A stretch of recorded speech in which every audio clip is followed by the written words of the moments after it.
యెహోవా వాక్కు అమిత్తయి కుమారుడైన యోనాకు ప్రత్యక్షమై ఏలాగు సెలవిచ్చెను. నీనెవె పట్టణస్థుల దోషము నా దృష్టికి ఘోరమాయెను. గనుక నీవు లేచి నీనెవె మహాపట్టణమునకు పోయి దానికి దుర్గతి కలుగునని ప్రకటింపుము. అయితే యెహోవా సన్నిధిలో నుండి తర్షీషు పట్టణమునకు పారిపోవలెనని యోనా యొప్పేకు పోయి తర్షీషునకు పోవు ఒక ఓడను చూచి ప్రయాణమునకు కేవు ఇచ్చి యెహోవా సన్నిధిలో నిలువక ఓడవారితో కూడి తర్షీషునకు పోవుటకు ఓడ ఎక్కెను. అయితే యెహోవా సముద్రము మీద పెద్ద గాలి పుట్టింపగా సముద్రమందు గొప్ప తుపాను రేగి ఓడ బద్దలైపోవు గతి వచ్చెను. కాబట్టి నావికులు భయపడి ప్రతివాడును తన దేవతను ప్రార్థించి ఓడ చులకన చేయుటకై అందులోని సరకులను సముద్రములో పారవేసిరి. అప్పటికి యోనా ఓడ దిగువ భాగమునకు పోయి పండుకొని గాఢ నిద్రపోయి ఉండెను. అప్పుడు ఓడ నాయకుడు అతని యొద్దకు వచ్చి, నిద్రపోతా, నీకేమొచ్చినది? లేచి నీ దేవుని ప్రార్థించుము, మనము చావకుండా ఆ దేవుడు మన యందు కనికరించునేమో. అంతలో ఓడవారు ఎవన్ని బట్టి ఇంత కీడు మనకు సంభవించినది తెలియుటకై మనము చీట్లు వేతము రండని ఒకరితో ఒకరు చెప్పుకొని చీట్లు వేయగా చీటి యోనా మీదికి వచ్చాను. కాబట్టి వారు అతని చూచి, ఎవరిని బట్టి ఈ కీడు మాకు సంభవించనో, నీ వ్యాపారమేమిటో, నీవెక్కడి నుండి వచ్చితివో, నీ దేశమేదో, నీ జనమేదో, ఈ సంగతి ఎంతయు మాకు తెలియజేయుము. నేను హెబ్రీయుడను, సముద్రమునకును భూమికిని సృష్టికర్తయై ఆకాశమందుండు దేవుడై ఉన్న యెహోవా యందు నేను భయభక్తులు గలవాడనై ఉన్నాను. సముద్రము పొంగుచున్నది, తుఫాను అధికమవుచున్నది.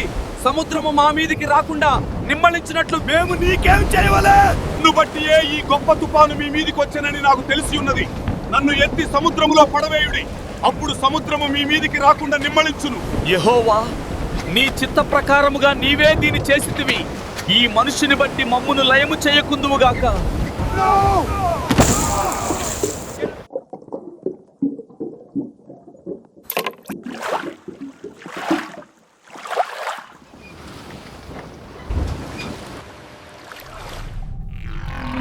గొప్ప మత్స్యము ఒకటి యోనాను మింగవలెనని యెహోవా నియమించియుండగా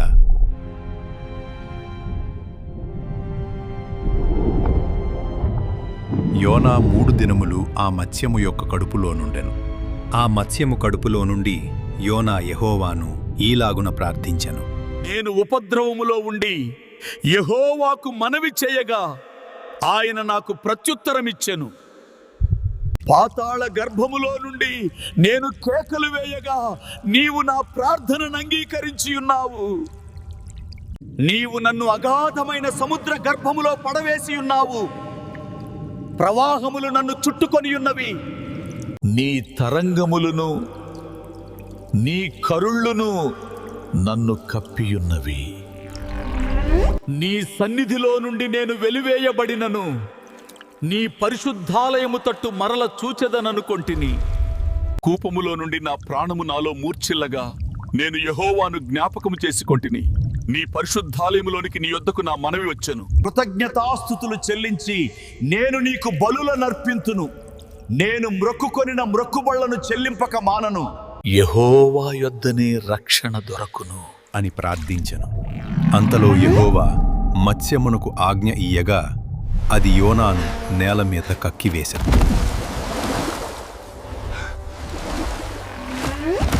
అంతట యెహోవా వాక్కు 2వ మారు యోనాకు ప్రత్యక్షమై సెలవిచ్చినదేమనగా, నీవు లేచి నీనెవె మహాపురమునకు పోయి నేను నీకు తెలియజేయు సమాచారము దానికి ప్రకటన చేయుము. కాబట్టి యోనా లేచి యెహోవా సెలవిచ్చిన ఆజ్ఞ ప్రకారము నీనెవే పట్టణమునకు పోయెను.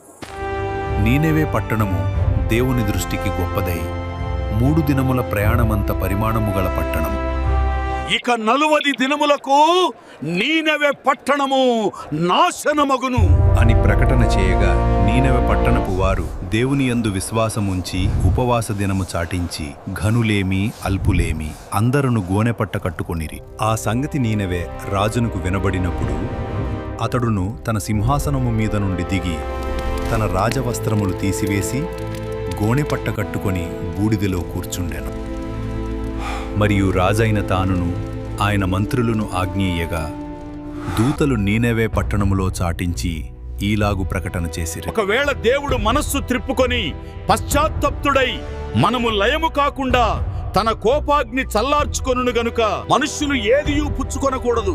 పశువులు గాని ఎద్దులు గాని గొర్రెలు గాని మేత మేయకూడదు, నీళ్లు త్రాగకూడదు. మనుష్యులందరూ తమ దుర్మార్గములను విడిచి తాము చేయు బలాత్కారమును మానివేయవలెను.